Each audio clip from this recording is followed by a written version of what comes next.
Radhe Radhe friends, welcome back. आपका स्वागत है पिंकेश हिंदी एकेडमी में। आशा करती हूँ आप लोग स्वस्थ होंगे, मस्त होंगे और अपनी पढ़ाई बहुत अच्छे से कर रहे होंगे।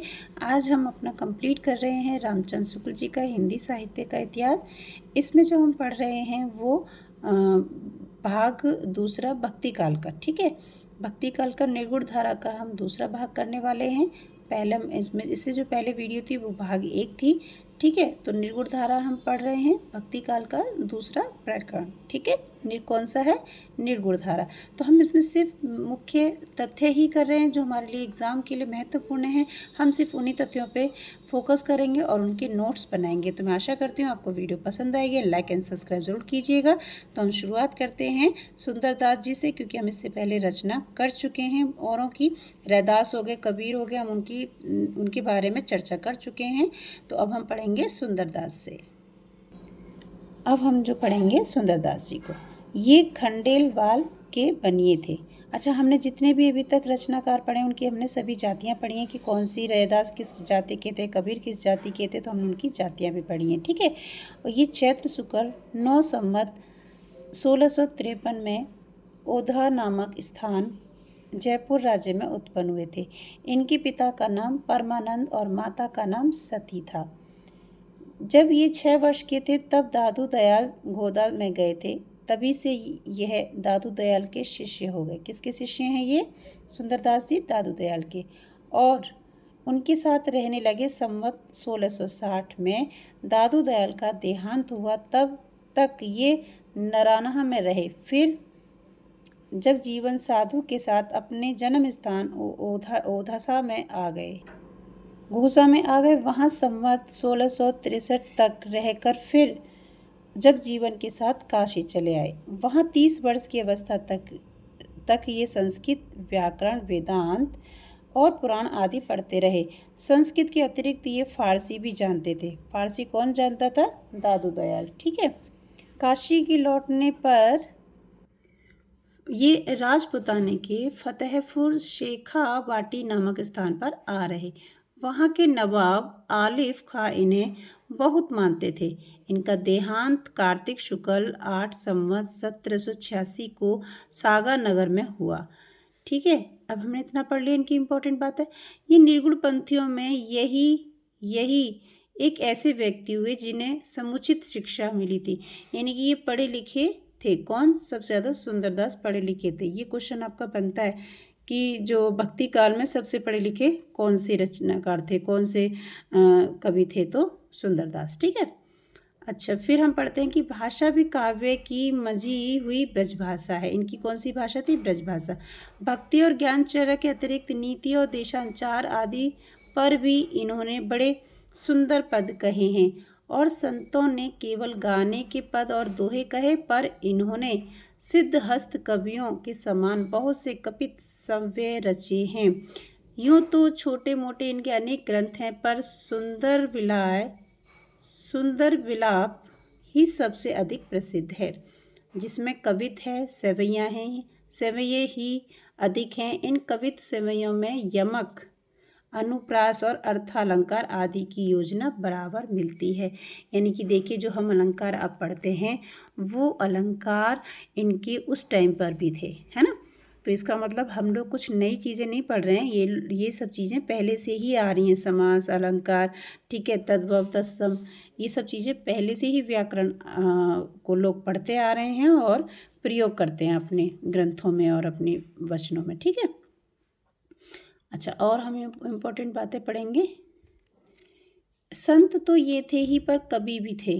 इससे समाज की रीति नीति पर बड़ी विनोदपूर्ण उक्तियां हैं। उसे जैसे गुजरात पर आभिड़छित अति सोहोत बिलार, ये इतना इम्पोर्टेंट नहीं है, ये इनके पद हैं।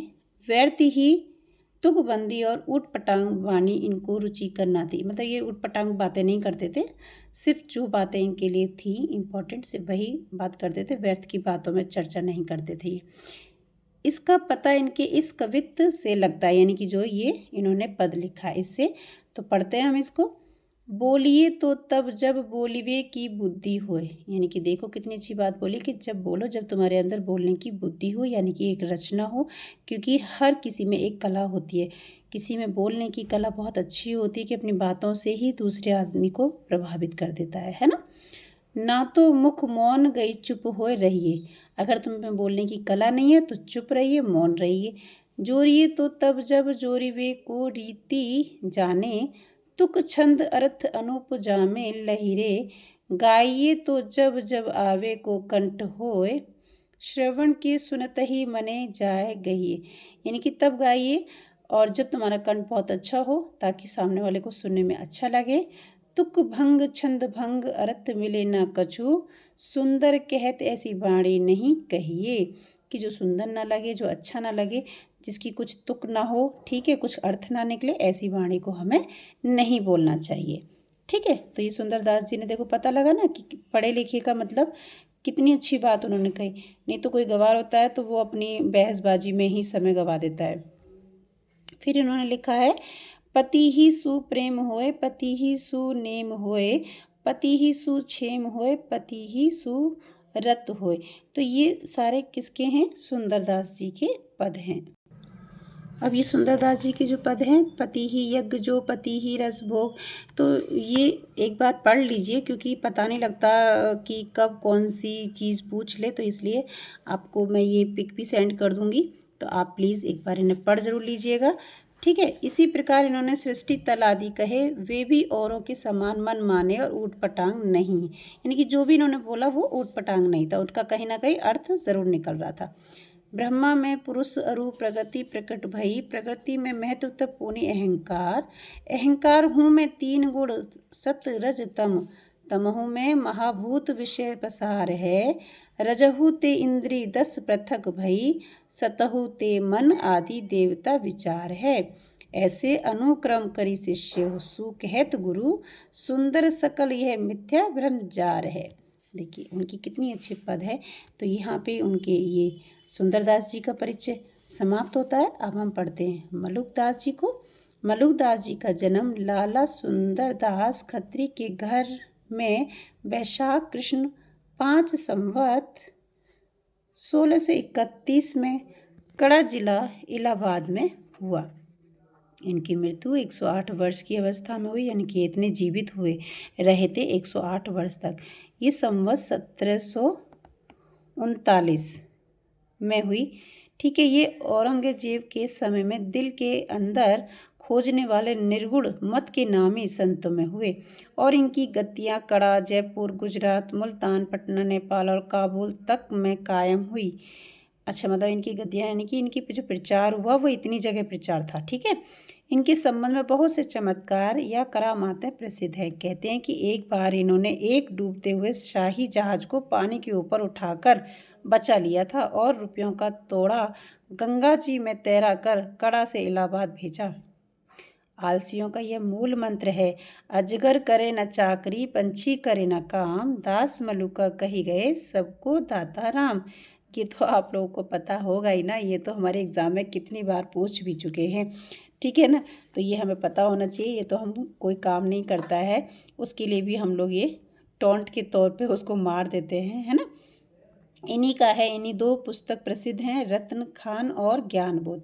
इनकी कितनी पुस्तक प्रसिद्ध हैं? 2। ठीक है, रत्न खान और ज्ञानबोध। नोट कर लीजिएगा जो हम इम्पोर्टेंट बातों पे चर्चा कर रहे हैं, जो इम्पोर्टेंट पॉइंट हैं उनको अपनी कॉपी में प्लीज़ पेन के साथ में लेके बैठिए और नोट करिए उनको, सारे इम्पोर्टेंट तथ्यों को। ठीक है, तब एग्ज़ाम आएगा तो आपके लिए बहुत ज़रूरी हो जाएगा कि सारी बुक नहीं पढ़नी पड़ेगी आपको, साथ के साथ जो आप नोट करेंगे वो आपके काम आएंगे एग्ज़ाम में रिवीजन करते समय। ठीक है, हिंदुओं और मुसलमानों दोनों के उपदेश देने में प्रवृत्त होने के कारण दूसरे निर्गुण मार्गी संतों के समान इनकी भाषा में भी फारसी और अरबी शब्दों का प्रयोग है। तो इनकी भाषा में किसका प्रयोग है? फारसी और अरबी।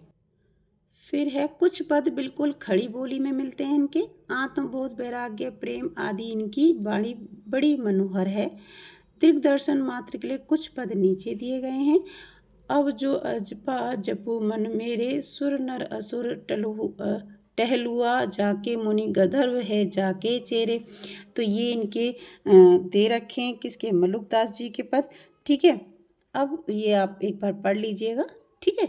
ऐसा नहीं है कि हम छोड़ देंगे, क्योंकि मल्लुकदास जी का ये जो अजगर करे ना चाकरी यही प्रसिद्ध ज़्यादा है, ठीक है। पर फिर भी आप ये सब चीज़ें छोड़ना नहीं, एक एक बार ज़रूर पढ़ लेना, ठीक है। अब नेक्स्ट हम करते हैं अक्षर अनन्य संवत कितने थे, ये 1710 के थे।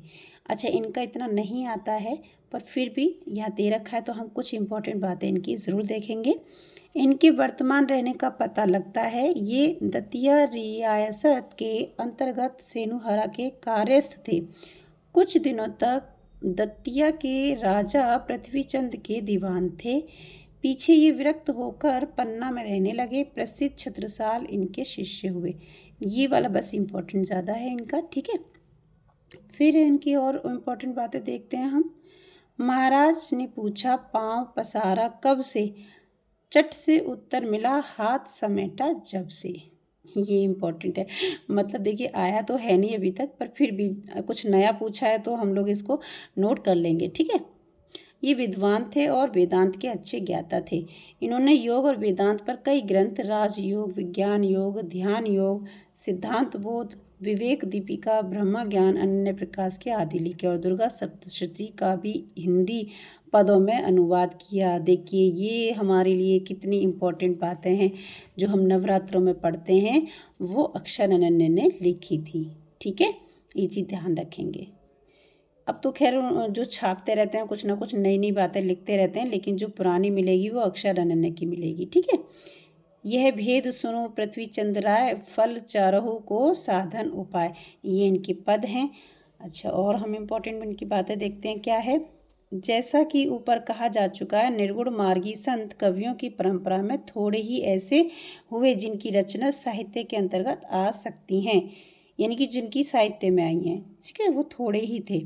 शिक्षितों का समावेश कम होने से इनकी वाणी अधिकतर सांप्रदायिकों के ही काम की है।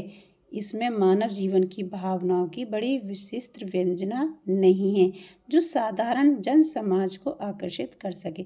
इनके कुछ लोग ऐसे थे जो पढ़े लिखे नहीं थे, वो सिर्फ अपनी बातों को दूसरों तक एक प्रवचन की तरह ही बोलते थे, उनकी बातों पे ही वो लोग अमल करते थे। और जो पढ़े लिखे थे, जैसे सुंदरदास हो गए और पढ़े लिखे कुछ हो गए, उनकी साहित्य में उनकी रचनाएं मिलती हैं। तो ये चीज़ें आपके लिए इम्पॉर्टेंट हैं कि कौन किस जाति का था, ये सबसे पहले आपको पता होना चाहिए, ठीक है। उनकी रचना कौन सी थी ये पता होना चाहिए। उन्होंने क्या क्या पद लिखे, किस भाषा में लिखे, ये पता होना चाहिए, ठीक है। फिर हमारे लिए इम्पोर्टेंट बातें और देखते हैं हम लोग। इनके शिष्य दुलमदास हुए जिन्होंने एक शब्दावली लिखी, उनके शिष्य तोवरदास और पहलवान दास हुए। ये इतना इम्पोर्टेंट नहीं है, और हम पढ़ते हैं इम्पोर्टेंट बातें इनके लिए। अच्छा, ये क्या बोल रहे हैं यहाँ पे कि घट घट है अविनाशी, सुनहु तो कि तुम शेख। इस वचन में कबीर ही शेख तरकी को उपदेश देते जान पड़ते हैं। कबीर ने मुसलमान फ़कीरों का सत्संग किया था, इसका उल्लेख उन्होंने किया है। वे जूजी, जौनपुर, मानिक आदि, ये सब ठीक है, ये नहीं है इतना, बस ये थोड़ा सा यही है। बाकी हमारा ये निर्गुण धारा का समाप्त होता है। अब हम पढ़ेंगे प्रेम साखी, जो हमारा प्रकरण रहेगा तीसरा, वो हम पढ़ेंगे। तो प्लीज़ लाइक एंड सब्सक्राइब ज़रूर कीजिएगा। Thank you. राधे राधे।